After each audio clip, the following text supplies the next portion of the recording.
आप या तो लाइव मुज़ाकरा कर लें और आप ले आए अपने सारे नंबर, साथ इकोनॉमिक सर्वे भी रख लें, स्टेट बैंक के डॉक्यूमेंट्स भी रख लें और हम बहस कर लेते हैं। लेकिन आवाम को गुमराह मत करें। ये IMF का मुआहदा हमने तो नहीं किया था, ये आपने किया था, ये आपका पसंदीदा मुआहदा था।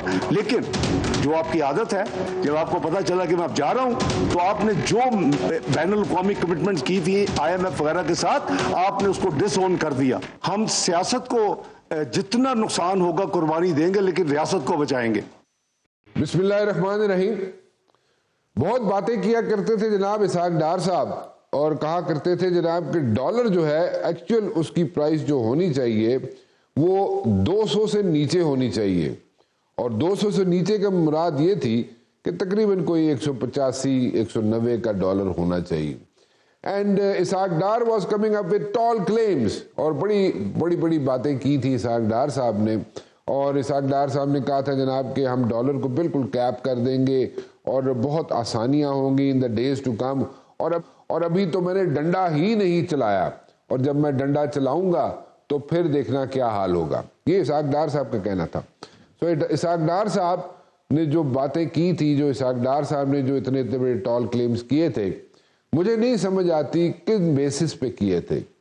और क्योंकि सिचुएशन उनके सामने थी, ऑलरेडी डीब्रीफ होके आए होंगे जब उन्होंने मिनिस्ट्री का ओहदा संभाला था, मिनिस्ट्री में गए थे, तो डेफिनेटली वो बिल्कुल डीब्रीफ होके गए थे। और उन्होंने जो बातें की या जो सिचुएशन उनके सामने रखी गई, तो उसमें उन्होंने कहा जी कुछ दिनों में ही सारी सिचुएशन चेंज हो जाएगी। अब वो कौन सी सिचुएशन थी चेंज होने वाली? जो हम सिचुएशन देख रहे हैं वो तो बड़ी अलार्मिंग है। सो क्या इसी सिचुएशन की इंडिकेशंस दे रहे थे इसहाक डार साहब, या कुछ और बता रहे थे? बता तो कुछ और रहे थे। कह रहे थे 200 से कम का डॉलर होगा, कह रहे थे जनाब कि IMF कौन होता है मुझे डिक्टेट करवाने वाला, या हमें कौन डिक्टेट करा सकता है, IMF क्यों डिक्टेट करा सकता है हमें, ये इसहाक डार साहब कह रहे थे। सो इसहाक डार साहब ने जब इतनी बातें की थी तो क्या हुआ? मिफ्ता इस्माइल बकौल इसहाक डार साहब के फेल हो गया। ठीक है, ओके फाइन, हमें तो नहीं पता, हम तो इकोनॉमिक एक्सपर्ट नहीं है यहाँ पे। बट देन अगेन, अगर मिफ्ता इस्माइल भी गलत कर रहा था तो इसहाक डार साहब जब खुद आ गए उस ऑफिस में, जब मिनिस्टर फाइनेंस बन गए, तो फिर क्या गड़बड़ होगी और कहाँ गड़बड़ हो गई और क्यों गड़बड़ हो गई, ये पूछना हमारा फर्ज बनता है। IMF रिलीफ दे ना दे आइंदा आने वाले हफ्ते में वो एक सेपरेट इशू है, but the economy of Pakistan is not in a very good shape. ये रियलिटी चेक है। अब इस रियलिटी चेक को आगे लेके हम कैसे चलें? फोकस हमारा होना चाहिए सिर्फ और सिर्फ इकोनॉमी पर, लेकिन हम यहाँ पे कुछ और बातें करते हैं। हम बातें ये करते हैं जनाब कि फलां ने ये कह दिया, फलां ने वो कह दिया। स्टेटमेंट जर्नलिज्म पे हम चल रहे होते हैं। He said, she said, so this is statement journalism. So इस स्टेटमेंट जर्नलिज्म को शायद लोग भी पसंद करते हैं और इसी पे अपना इन्हिसार करना चाहते हैं।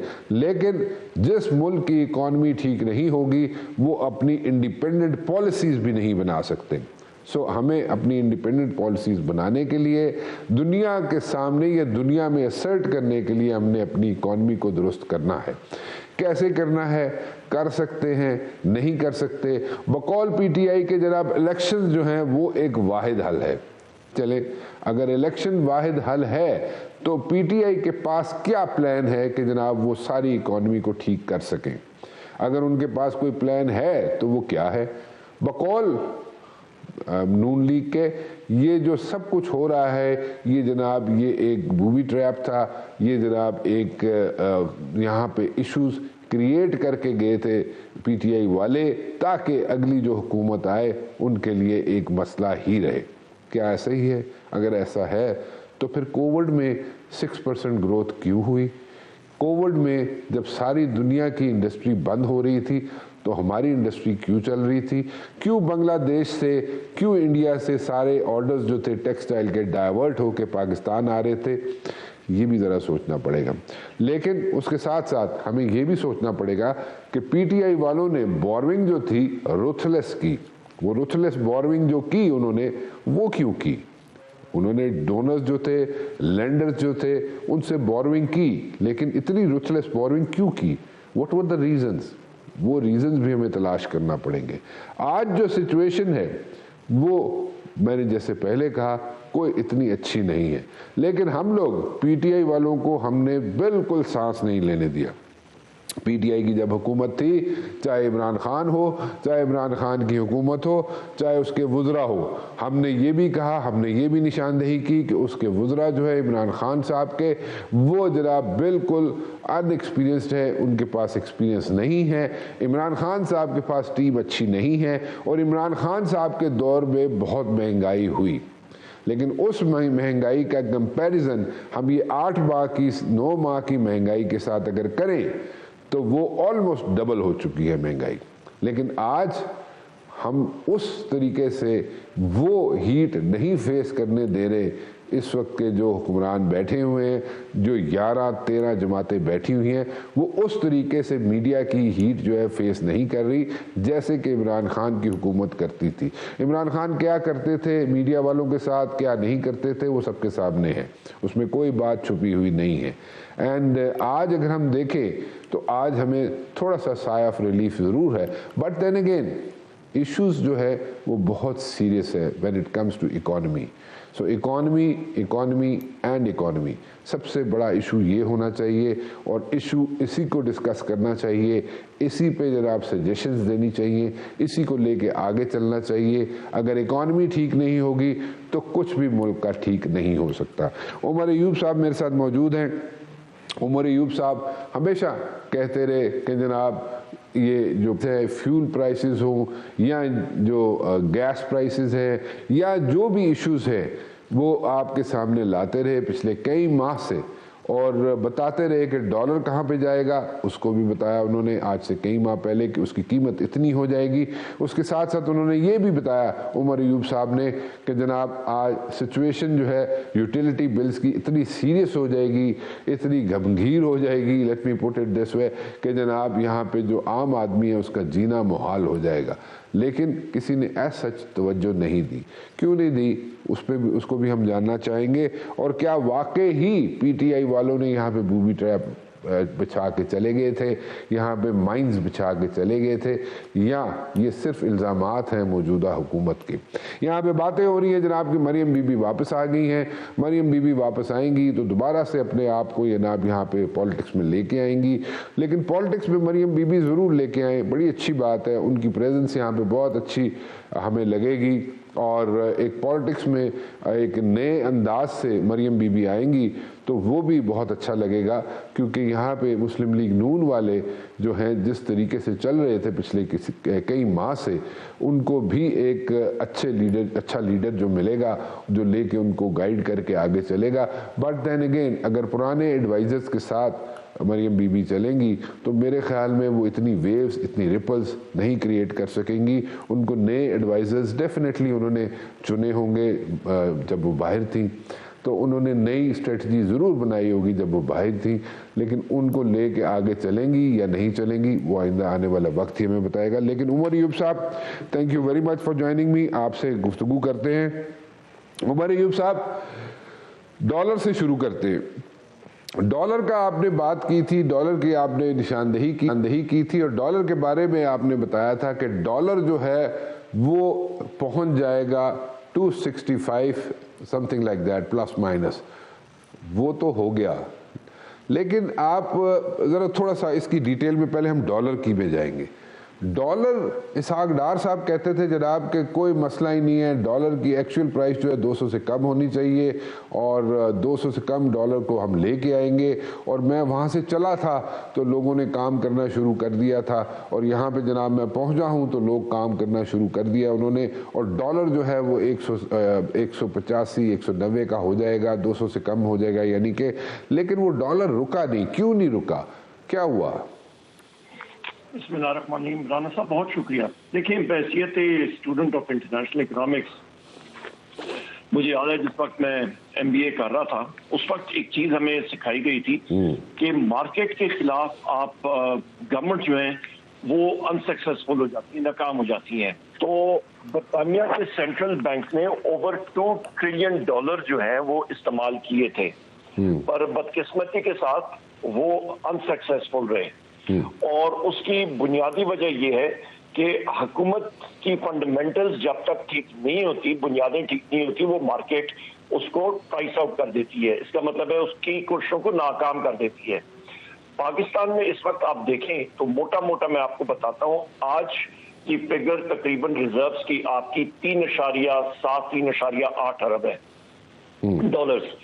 इसमें से आप 2 अरब डॉलर निकाल दें जो एलसीज में सेंट्रल बैंक ने, स्टेट बैंक ने रोकी हुई हैं। 2 अरब डॉलर्स के आपकी डिविडेंड पेमेंट्स, प्रॉफिट्स एक्सेट्रा कंपनियों के लोगों के उन्होंने रोके हुए हैं। तो आपका ऑटोमेटिकली रिजर्व की पोजीशन मंफी है। दुनिया को यह सब कुछ मालूम है, हुकूमत पाकिस्तान को ये नहीं मालूम। ये वो कबूतर की तरह है जो बिल्ली देख के इन्होंने आंखें बंद की हुई हैं। उसके ऊपर रेमिटेंसेस नीचे गिर रही हैं, ग्रोथ रेट नेगेटिव होगी। मैं तकरीबन पिछले आपके प्रोग्राम्स पे आप देख लें, मैं यही बात करता रहा हूं कि जीडीपी की ग्रोथ रेट मंफी होगी। इकोनॉमिस्ट पहले अग्री नहीं करते थे, पर वो अभी अग्री मेरे साथ करने शुरू हो गए। वो भी इस चीज पे आ गए हैं कि ग्रोथ रेट पाकिस्तान की नेगेटिव होगी। जब नेगेटिव ग्रोथ रेट होती है, मंफी होती है, इसका मतलब है कि नौकरियां खत्म हो रही हैं, आपकी मईशत सुकड़ रही है और उसके साथ बेरोजगारी बढ़ रही है, अफराद-ए-ज़ार बढ़ रही है। ये वो सब चीजें हैं। और यहाँ पे मैं फिर आपसे बदकिस्मती के साथ जो कैलकुलेशन मैं देख रहा था और कर रहा था, तकरीबन डॉलर इस वक्त डॉलर जो है ये अगले चंद माह में 300 तक पहुंचेगा। और उसकी बुनियादी वजह ये है कि आईएमएफ के साथ जो ये हुकूमत डील करने जा रही है वो उन शराइत को नहीं पूरा कर सकेंगे।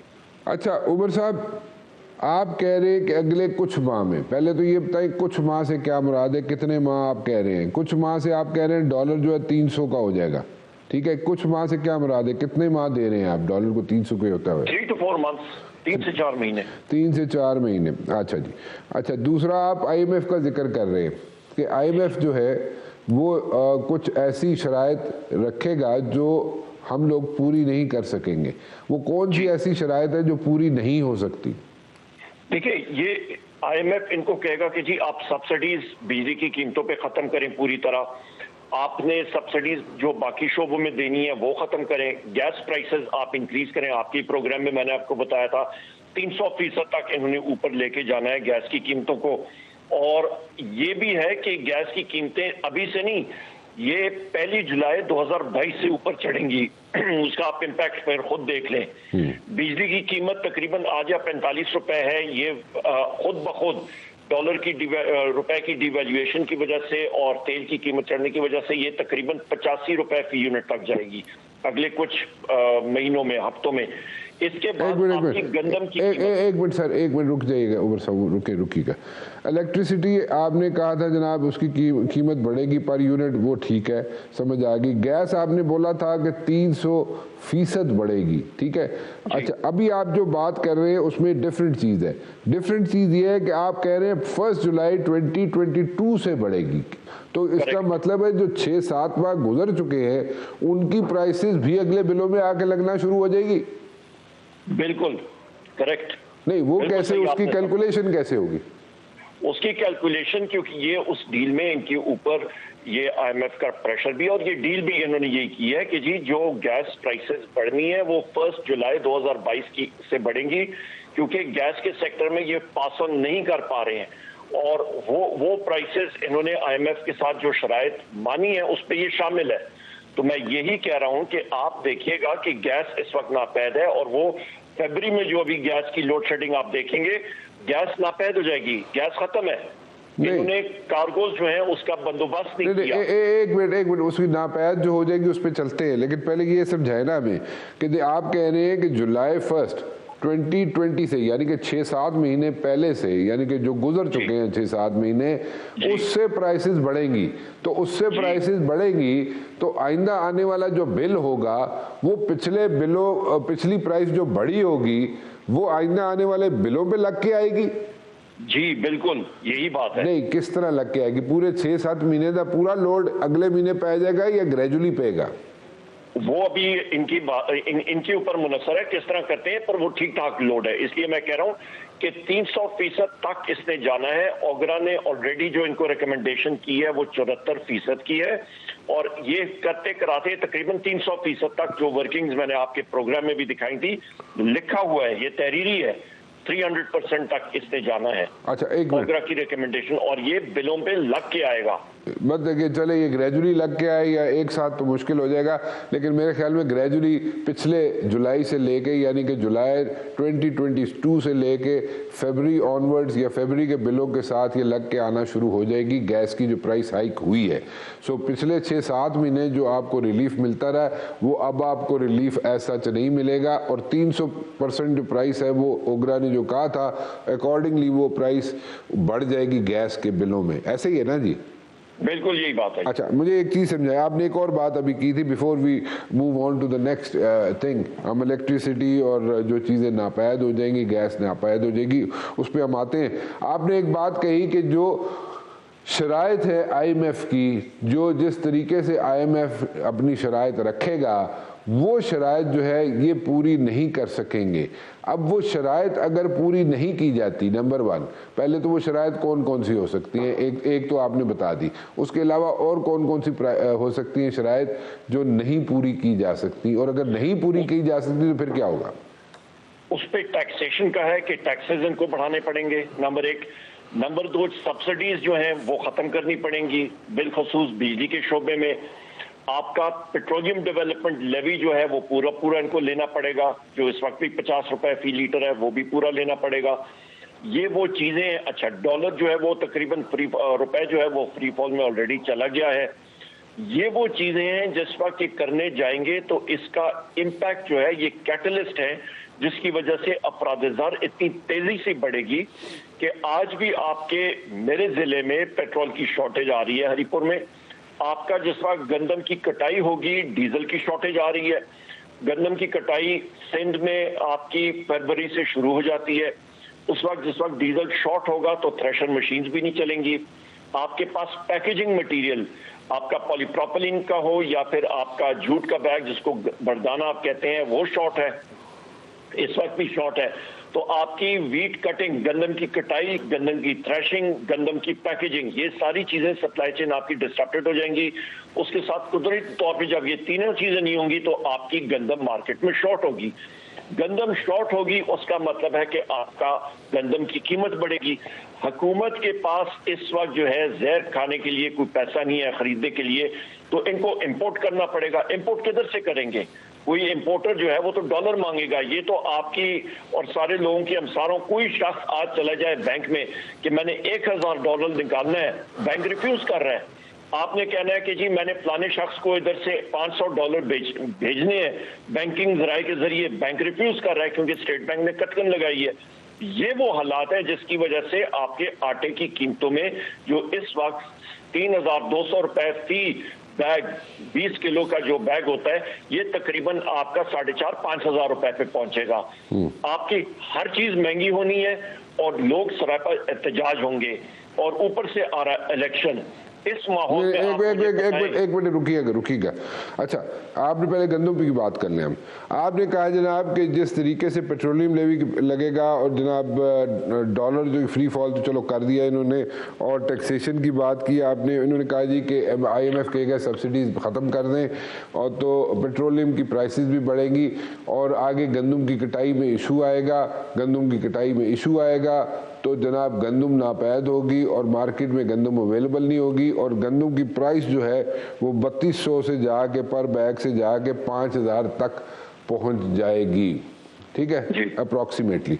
सो अगर ये पहुंच जाती है तो एक सिचुएशन बन सकती है स्ट्रीट्स पे। ठीक है जी, अब ये स्ट्रीट पे एक सिचुएशन बनेगी, आप इंपोर्ट गंदम कर नहीं सकेंगे, जो आप कह रहे हैं, तो गंदम कर नहीं सकेंगे कि आपके पास डॉलर नहीं है, या तो $500 या $1000 निकाले जाए बैंक से तो वो आपको नहीं मिलेंगे, और यहाँ आप बाहर भेजना चाहे वो नहीं भेज सकेंगे। सो इस सिचुएशन को मद्देनजर रखते हुए गंदम का जो इशू है उसको आप एड्रेस कैसे करेंगे? बुनियादी तौर पे इनकी अपनी नाकिस पॉलिसीज की वजह से आपकी फसल उधर की उधर रहेगी। आप क्या करेंगे उस फसल के साथ? आप कटाई नहीं कर सकते हैं, उसकी थ्रेशिंग नहीं कर सकते हैं, उसकी पैकेजिंग नहीं कर सकते हैं। इंपोर्ट करने से आप कासिर हैं तो जाहिर बात है आटे की कीमत चढ़ेगी। जब आटे की कीमत चलेगी तो जो यहाँ पे आपके जखीरा अंदोज लोग हैं वो सबसे ज्यादा फायदा उठाएंगे, और मिली भुगत होगी लोगों की, वो रंगे जाएंगे, और आम आदमी जो है पूरा पाकिस्तान वो इस मुसीबत में घिर जाएगा। ये आने वाली सिचुएशन है। डॉलर की तेल की कीमतें जो है, पेट्रोल की, डीजल की, वो गायब भी होगा मार्केट से और बढ़ेंगी भी। जो आपकी ऑयल इंपोर्ट्स हैं वो बढ़ रही हैं, उसकी कीमत तेज हो रही है क्योंकि आप डॉलर में नेगोशिएट करते हैं उनको, और पीडीएल भी आपने आईएमएफ के कहने पे लगाना है तो वो और भी ज्यादा तेजी आएगी उसमें। तो आप हर जगह से जुड़े हुए हैं, ये वो कंडीशंस मान नहीं पाएंगे, आईएमएफ इनको बेल आउट करेगा नहीं, तो मुल्क में जो आपके नेगेटिव रिजर्व्स हैं वो मजीद बदतर होते जाएंगे। और इस वक्त तो आपकी जो कारखाने हैं वो बंद हो चुके हैं, बेरोजगारी बढ़ रही है। नेगेटिव रिजर्व से क्या मुराद है जी? नेगेटिव रिजर्व्स क्या होते हैं? नेगेटिव रिजर्व ये है कि आपका दर हकीकत आपके रिजर्व्स, जिस तरह पहले आपके प्रोग्राम में मैंने जिक्र किया कि आज कागज में आपके पास 3.7 अरब डॉलर की रिजर्व्स हैं, पर ये रिजर्व्स इसलिए हैं क्योंकि आपने 2 अरब डॉलर की एलसीज रोकी हुई हैं। आप कोई चीज मंगाना चाहते हैं, आपका चैनल मंगाना चाहता है, तो वो आजकल बैंक, सेंट्रल बैंक जो है, बैंकों को इजाजत नहीं दे रहे कि आप एलसीज खोलें। उसकी मिकदार तकरीबन 2 अरब डॉलर है, कंजर्वेटिव, इससे ज्यादा होगा। इसी तरह आपके जो प्रॉफिट्स हैं, कंपनीज के प्रॉफिट्स हैं, जो मल्टीनेशनल्स या बाकी कंपनीज पाकिस्तान में काम कर रही हैं, उनके डिविडेंड्स हैं, प्रॉफिट्स हैं, वो भी इन्होंने रोके हुए हैं, पेमेंट्स रोकी हुई हैं, उसकी मिकदार भी तकरीबन 2 अरब डॉलर है। तो 3.7 अरब डॉलर से आप 4 अरब डॉलर निकालें तो पीछे क्या रह गया आपका? 300 मिलियन डॉलर, 30 करोड़ डॉलर जो है आप मिना है, आप नेगेटिव में है, माइनस में है, तो आपके नेगेटिव रिजर्व्स हो गए। ये वो हकायक हैं जिससे ये लोग आंखें छुपा रहे हैं, पर दुनिया को तो पता है, ये तो मैं ट्वीट कर चुका हूँ, कॉमन नॉलेज है, सारी दुनिया को इस चीज का पता है। इस चीज की वजह से आपकी करेंसी पे जो लोड पड़ेगा वो और मजीद बढ़ेगा क्योंकि रेमिटेंसेज नहीं आ रही हैं, क्योंकि बाहर से तरसीलात नहीं आ रही हैं, तो पाकिस्तान पैसा किधर से लेगा, डॉलर किधर से कमाएगा? एक्सपोर्ट्स होने से रही, एक्सपोर्ट्स नीचे चली गई हैं, इंडस्ट्री आपकी बंद है, लोड शेडिंग आपकी बढ़ रही है। आपका इस गर्मियों में आपकी लोड शेडिंग 8000 मेगावाट से भी ज्यादा तजावज करेगी। शहरी इलाकों में 8 से 10 घंटे और देही इलाकों में 14 से 16 घंटे से भी ज्यादा होगी।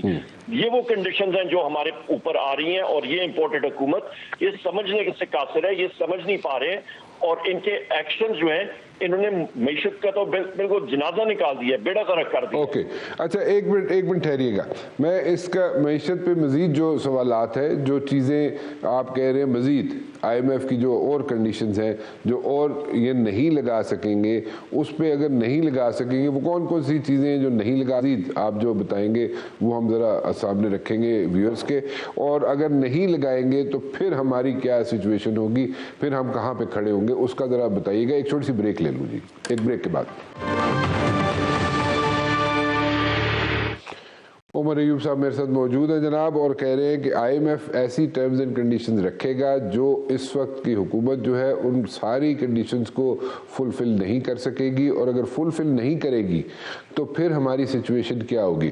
उमर साहब आपने डिटेल में कुछ चीज़ें तो बताई, मैं कुछ चीज़ें मज़ीद पूछूंगा आपसे, लेकिन एक बात समझाएं हमें कि जो टर्म्स एंड कंडीशंस हैं जो आईएमएफ की होती हैं, उनमें से अगर आधी कंडीशन भी मान ली जाए या सपोजिटली आधी से ज़्यादा कंडीशन मान ली जाए और कुछ कंडीशन ना मानी जाए, तो फिर कहाँ पे हम लोग खड़े होंगे, हम कैसे क्या हमें हीट फेस करना पड़ेगी आईएमएफ की, या हमें आईएमएफ को रिलीफ देगा, या हाउ डू थिंग्स वर्क? मैं आम आदमी की जुबान में इसलिए पूछ रहा हूँ कि आम आदमी को भी समझ आए कि what's going to happen in the days to come. Rana साहब, सबसे पहली चीज ये है कि आईएमएफ तो लोग भूल जाएंगे, लोग जूतों का हार लेके इस इंपोर्टेड हुकूमत का खैर मकदम कर रहे होंगे, उनको इस तरह की डीलिंग हो रही होगी। उसकी बुनियादी वजह मैं आपको भाई बता देता हूँ। आईएमएफ की कंडीशन ये है कि आपने अपना बजट का खसारा जो है वो कम करना होता है। बजट का खसारा हो क्या रहा है, क्योंकि अफराद-ए-ज़र जो कि इस मौजूदा हुकूमत, इंपोर्टेड हुकूमत ने किया है, तो उसकी वजह से आपका बजट का खसारा जो है वो बढ़ रहा है। ये अफराद-ए-ज़र बढ़ रही है, साथ तनख्वाहों में इजाफा जो है वो हो रहा है, तो आपके जो हुकूमती अखराजात हैं वो बढ़ रहे हैं। जिस वक्त हुकूमती अखराजात बढ़ेंगे तो आपका बजट का खसारा भी बढ़ेगा। अच्छा, उसके लिए वो कहेंगे कि जी आप ये चीजें कम करें। अभी मुलाजम पेशा सफेद पोश आदमी जो है, उसने अपने बीवी बच्चों का पेट भी पालना है, उसका तनख्वाहदार आदमी होता है, वो कहां से गुजारा करेगा? वो तो सरापे तजाज होगा सबसे ज्यादा। जब वो सरापा एहतजाज होगा तो गवर्नमेंट जो है वो अपने अखराजात कम नहीं कर पाएगी, कम नहीं करनी पाएगी, तो वो खसारा आपका मजीद बढ़ेगा।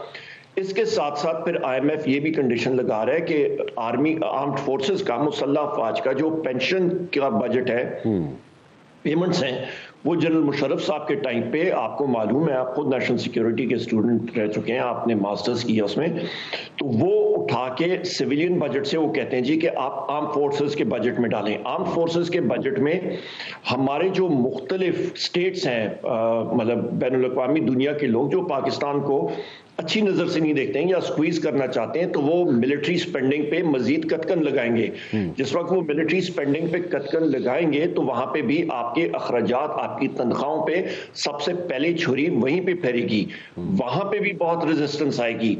उसके बाद आप आ जाएं जनाबे वाला, आपका बिजली में, गैस में, आपका वीट में जो ये सब्सिडीज हैं, वो कह रहे हैं ये खत्म करें। ये आप मतलब आप हमसे पैसा बैनुल अक़वामी इदारे से ले रहे हैं, IMF से ले रहे हैं, और ये सब्सिडीज भी आप दी जा रहे हैं, ये खुद सब्सिडीज ढाल जो है वो खत्म हो जाएगी। उसके साथ साथ फिर आपकी जो तरसीलात बाहर से आ रही हैं, ये इंपोर्टेड हुकूमत की जो शाखर्चियां हैं, जो आपके प्रोग्राम में पिछली बार हम लोग डिस्कस कर रहे थे कि 175 या 76 गाड़ियां ये इंपोर्ट कर रहे हैं, उसकी ये तो इनके पास पैसा है, अवाम के लिए नहीं है। अपनी मतलब पूरी उन्होंने एक पूरी डिवीजन जो है वो वजीरों की बनाई हुई है, उसके ऊपर जो है वो अखराजात आ रहे हैं। इन्होंने मतलब वहां पे कफायतशारी करने के लिए एक पूरी कमेटी बना दी है 14 लोगों की। वो कमेटी जब बैठती होगी उस पर कितना खर्चा आता होगा, तो दुनिया तो पागल नहीं है ना राना साहब, वो सारी ये चीजें देखती है, तो वो इन पे प्रेशर डालेगी और ये मीट नहीं कर पाएंगे। जब मीट उन शराइत को ये मीट नहीं कर पाएंगे तो आप देखेंगे कि ये लोग जो है वो सड़कों पे निकल आएंगे, कारोबार बंद हो चुका है, आपकी इंडस्ट्री बंद हो चुकी है, आपकी जो बेरोजगारी है वो अरूज पे भी पहुंच रही है। तो ये वो सारी की सारी चीजें हैं जिसका बहुत बड़ा एलिमेंट है। आप सियालकोट चले जाएं, आप फैसलाबाद चले जाएं, जहां पे पाकिस्तान तहरीक इंसाफ के दौर में लेबर शॉर्टेज आनी शुरू हो गई थी, लोग इतनी रोजगार था, वो इंडस्ट्रीज बंद हो गई हैं, लोग दर बदर फिर रहे हैं। ये वो हालात हैं जिसमें हम लोग ऑपरेट कर रहे होंगे, और ये कई एक साल की बात नहीं है, ये हफ्तों और महीनों की बात मैं कर रहा हूं। और उसके ऊपर सोने पे सुहागा, जब गर्मियां होंगी, आपकी बिजली नहीं होगी, आपके पास पानी के इश्यूज होंगे, शहरों में बहुत बुरा हाल होने वाला है। अच्छा चले, ये तो चले, आपने एक सिनेरियो बता दिया आने वाले दिनों में क्या होगा, और IMF की सारी शराइत अगर नहीं मानी जाएंगी तो फिर सिचुएशन क्या होगी ना। इन सब चीज़ों से अब इसके अलावा मुझे बताइएगा कि इलेक्शन के अलावा क्या हल है इसका। आप मुझे ये बताएं कि इन सब चीज़ों से, इन सब चीज़ों को इससे बचने के लिए, इन सब चीज़ों से अवॉइड करने के लिए, सारी सिचुएशन को क्या किया जा सकता है, व्हाट कैन बी डन जी? सबसे पहली चीज ये है कि आप इलेक्शन कराएं, फ्री एंड फेयर इलेक्शन कराएं, और जो हुकूमत आती है XYZ, जो हुकूमत जिसको अवाम मैंडेट करती है वो डिसीजन ले। इस वक्त ये सारी चीजें इसलिए हो रही हैं क्योंकि मुल्क में इंस्टेबिलिटी है, अफरा तफरी का आलम है, तो इस केस में कोई शख्स भी इन्वेस्टमेंट करने के लिए तैयार नहीं है। इंडस्ट्रीज जो है वो इन्वेस्टमेंट करने के लिए तैयार नहीं है, बाहर के ममालिक इन्वेस्टमेंट करने के लिए तैयार नहीं है। बाहर के ममालिक, सऊदी अरब जैसा मुल्क जो है वो कहता है कि आप IMF कंडीशंस को मीट करें, तब हम लोग आपको मशरूत तौर पे ये लोन्स देंगे या आपको बेल आउट, आपको हेल्प करेंगे, जो पहले कभी भी नहीं हुआ, क्योंकि हुकूमत की, मौजूदा इंपोर्टेड हुकूमत की कोई क्रेडिबिलिटी नहीं रही। वो लोग इसको सर्कस देखते हैं, कोई मानता नहीं है। सो वाहिद हाल है कि एक इलेक्शन हो, जो हुकूमत आए वो डिसीजंस करे और आगे बढ़े जमहूरी अंदाज में। अच्छा देखें, एक हुकूमत अगर बात की जाए, जो भी हुकूमत आए, पहले तो बात ये इलेक्शंस पे बात कर लेते हैं। इलेक्शंस का जो खर्चा है, वो खर्चा इस वक्त हुकूमत बर्दाश्त कर सकती है? बिल्कुल कर सकती है। बजट में आपके इलेक्शन कमीशन के पास बजटेड है, सारी दुनिया को पता था। जिस दिन असेंबली बनी, मतलब 2018 में असेंबली वजूद में आई, 2023 का सारों को पता है कि जी अगस्त में ये असेंबली 18 अगस्त को तहलील होगी, उसके बाद 90 दिन के अंदर अंदर इलेक्शन है, सारी दुनिया को 60 दिन के अंदर इलेक्शन है, सारी दुनिया को मालूम है, बजटेड है अमाउंट। अच्छा, दैट अमाउंट, जो कि अमाउंट लगानी है इलेक्शंस पे, वो बजटेड है? बिल्कुल है। वो आप ये कह रहे हैं कि वो खजाने में मौजूद है? बिल्कुल है, बजटेड अमाउंट है। अच्छा, सो उसमें उसको निकाला नहीं गया, उसको खर्च नहीं किया गया, बजटेड है। बजटेड है।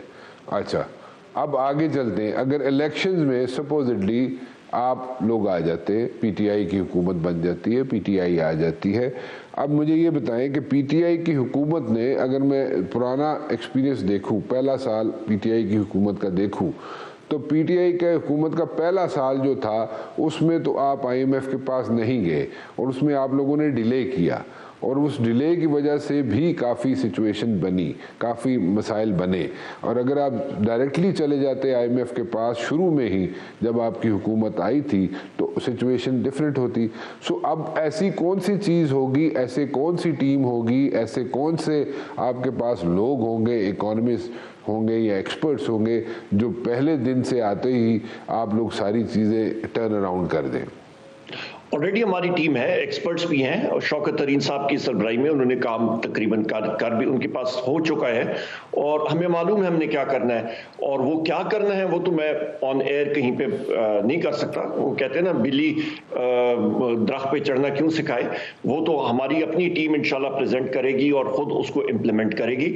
तो वो सारी की सारी चीजें हैं, वो इसी तरह ही हैं कि 2018 में जो मईशत का हाल था, वो जब हुकूमत हमारे पास आई थी तो मुझे याद है कि हम लोग बनीगाला में बैठे थे। मैं ये किस्सा आपको दोहरा चुका हूँ कि असद उमर साहब वजीर खजाना थे, उन्होंने जब प्रेजेंट किया, दर हकीकत हमारे पास रिजर्व्स उस वक्त नेगेटिव थे मुस्लिम लीग नून के दौर के दिए हुए। वहां से हमने इकोनॉमी को उठाया, कोविड आया, सब कुछ हुआ, उसके बावजूद जिस वक्त हुकूमत हमने ये वोट ऑफ नो कॉन्फिडेंस हुआ और उसके बाद इकोनॉमिक सर्वे छापा गया तो 6% ग्रोथ रेट दिखाई थी पाकिस्तान तहरीक इंसाफ ने उन हालात में, और ये तो सारी दुनिया इस चीज का एतराफ करती है। इंडस्ट्री बूम कर रही थी, सारे सेक्टर्स बूम कर रहे थे। जी वो ठीक है, दुरुस्त है, लेकिन मैं पॉइंट ये कि शुरू के साल की बात करो, पहले साल की बात करो। आप बात कर रहे हैं आखिरी लेग की, आप पीटीआई की हुकूमत के आखिरी लेग की बात कर रहे हैं, मैं पहले साल की बात कर रहा हूँ। तो पहले साल में आप लोगों ने डिले किया था आईएमएफ में जाना, जिसकी वजह से आप लोगों के लिए एक आप सिचुएशन बन गई थी, और आप अगर डिले ना करते तो हालात बेहतर होते। एनीवेज, अब मैं थोड़ा सा आगे चलता हूँ। आप ये कहना चाह रहे हैं कि आपके पास टीम है, यही बातें हम सुनते थे जब आप लोगों की हुकूमत थी, और यही लोग बैठे हुए थे जो आज हुकूमत के अंदर बैठे हुए हैं। जब इनसे पूछा जाता था कि जनाब अगर पीटीआई की हुकूमत चली जाए घर, तो फिर आप लोग सारी चीज़ें ठीक कर देंगे, इकॉनमी ठीक कर देंगे, महंगाई ख़त्म कर देंगे, तो यही लोग जो इस वक्त हुकूमत के अंदर बैठे हुए हैं ये कहते थे जी बिल्कुल हम कर देंगे, हमारे पास टीम है। आप भी वही बातें कर रहे हैं कि जी बिल्कुल हमारे पास टीम है और हम भी सारी चीज़ें ठीक कर देंगे। अवाम जो एक आम आदमी, वो किसकी बात सुनेगा, किसकी बात नहीं सुनेगा, वो किसको बिलीव करेगा, किसको ट्रस्ट करेगा, नहीं करेगा, इस पर ज़रा जवाब दीजिएगा एक छोटी सी ब्रेक के बाद। उमर अयूब साहब, हम किस पे यकीन करें, किसकी बात माने? जो इस वक्त हुक्मरान है वो भी यही बात कहते थे कि जी हम सारी चीज़ें ठीक कर देंगे, महंगाई कम कर देंगे, लेकिन उन्होंने तो यहाँ पे जो महंगाई का हशर किया है वो आप लोगों से भी मेरे ख्याल में कई हज़ार गुना ज़्यादा महंगाई हो गई है, और वो भी ठीक नहीं कर सके। अब आप कहते हैं जनाब हम लोग अगर आ गए तो हम ठीक कर देंगे। सो असी कितनी गल मनी है? तुसी ओदी गल मनो जिसने परफॉर्म किया होवे ग्राउंड ते, मतलब धरती ते जिन्हें, मतलब जिस आदमी ने परफॉर्म किया हो, जिसने रिजल्ट्स दिए हो, अवाम उसी को मतलब अप्रिशिएट करेगी और वोट देगी।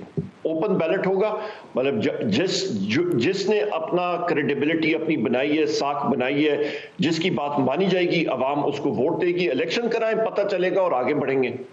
अच्छा, अब एक बहुत अहम सवाल है, अब इलेक्शंस से पहले अगर सारी जमातें बैठ के इलेक्शंस के जो मसाइल हैं, इलेक्शंस होते जो हैं उस दौरान जो सारे मसाइल होते हैं, या ट्रांसफ़र ऑफ पावर के मसाइल होते हैं, या इलेक्शन डे के मसाइल होते हैं, या इलेक्शन से पहले के मसाइल होते हैं, उनको जब तक बैठ के हल नहीं करेगी उस वक्त तक तो कोई चीज़ ठीक नहीं होगी। क्योंकि जो भी आएगा, जो भी इलेक्शंस में हारेगा, वो कहेगा जनाब के ज़्यादती हुई है, गलती हुई है, गलत हो गया इलेक्शन, और उस गलती को लेके फिर जनाब एहतजाज शुरू हो जाएंगे और बैक टू स्क्वायर वन वाली सिचुएशन आ जाएगी, फिर पॉलिटिकल अनसर्टेनिटी आ जाएगी। उसको कैसे एड्रेस किया जाए? यही तो इमरान खान साहब, राना साहब बार बार कह रहे हैं कि इलेक्शन की डेट का अनाउंसमेंट करें, इलेक्शन के बारे में बात करें। पीटीआई तैयार है बैठने के लिए। जब ये एक्सटेंड करना चाहते हैं, जब ये अजीब किस्म की बातें करना चाहते हैं, आइन शिकनी करना चाहते हैं, आर्टिकल 6 अपने ऊपर लगाना चाहते हैं, तो फिर बात नहीं बनेगी। ये क्यों नहीं इलेक्शन का? सूबाई असेंबली 2 जो है वो मुअत्तल हो, तहलील हो चुकी है, इलेक्शन डेट दें और आगे निकलें।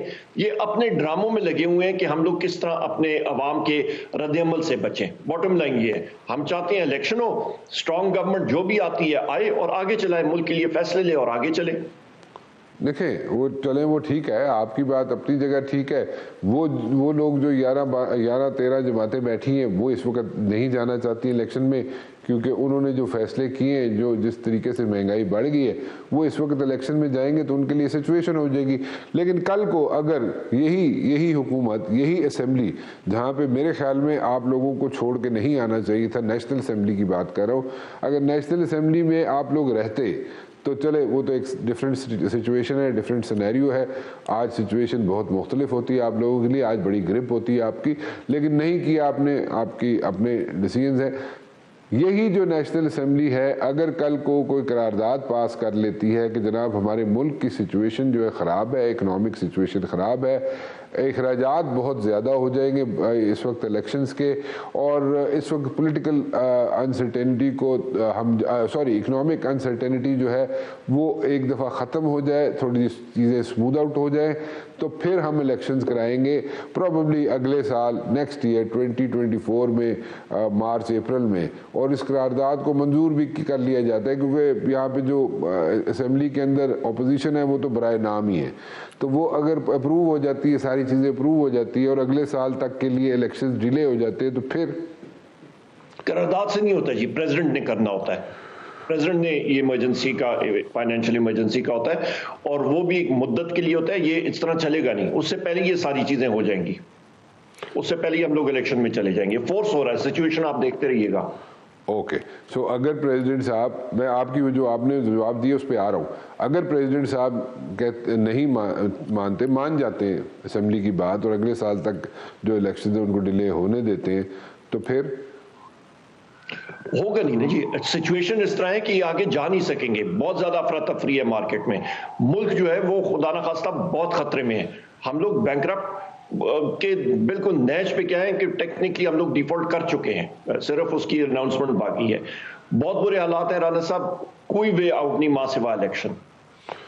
अच्छा, आपके ख्याल में इलेक्शन जो है वो मार्च अप्रैल में होते हुए आपको नजर आते हैं? बिल्कुल होंगे, आप देखिएगा इंशाल्लाह। मार्च अप्रैल में कैसे हो सकते हैं उमर साहब? आज भी अनाउंस उन्होंने कर दी है कि जी हम लोग बाई इलेक्शन 33 सीटों पे करना चाह रहे हैं। प्रोविंशियल असेंबली इलेक्शंस आइन में लिखा है, आइन को नहीं फॉलो करेंगे, आइन शिकनी होगी। किस तरह नहीं होगा? Elections have to be there. अच्छा, कहीं नहीं बात। अच्छा, वो चाहते ही है, हुकूमत चाहती है कि इंस्टेड के वो 2 सूबों में इलेक्शन करवाए, वो चाहती है कि जनाब ऑल ओवर इलेक्शंस हो और एक वन गो में इलेक्शन हो, तो वो आपको सूट करेगा? आज आ जाए, सारे मुल्क में इलेक्शन करा दें, हम लोग वेलकम करेंगे, करें, अनाउंस करें। अभी जरा देख लें, अभी जो सिचुएशन हुई है लोकल बॉडी की इलेक्शन की आप लोगों की बनी है, जो सिचुएशन कराची में, वो कोई इतनी अच्छी नहीं बनी, उसका रिस्पांस कोई इतना अच्छा नहीं आया। Different circumstances sir, different voter turnout low था, डिफरेंट सर्कमस्टांसेस, इलेक्शन कराएं, इंशाल्लाह आप देखेंगे पीटीआई स्वीप करेगी। अच्छा, चलें देखते हैं जी। एनीवेज जी, उमर अयूब साहब, thank you very much for talking to me, बहुत बहुत शुक्रिया आपका। उमर अयूब साहब कहते हैं जनाब कि जो कंडीशंस IMF लगाएगा वो कंडीशंस पूरी करना मुश्किल हो जाएगा, और अगर कंडीशंस पूरी करना मुश्किल हो जाएगा तो फिर भी एक सिचुएशन है, और अगर पूरी करते हैं पार्शली तब भी एक सिचुएशन है, क्योंकि कीमतें जो हैं बहुत ज़्यादा बढ़ जाएंगी और लोग सड़कों पर निकलने के लिए तैयार हैं और सड़कों पर निकल सकते हैं। फिलहाल राना मुबशिर को इजाज़त दीजिए, अल्लाह हाफ़िज़।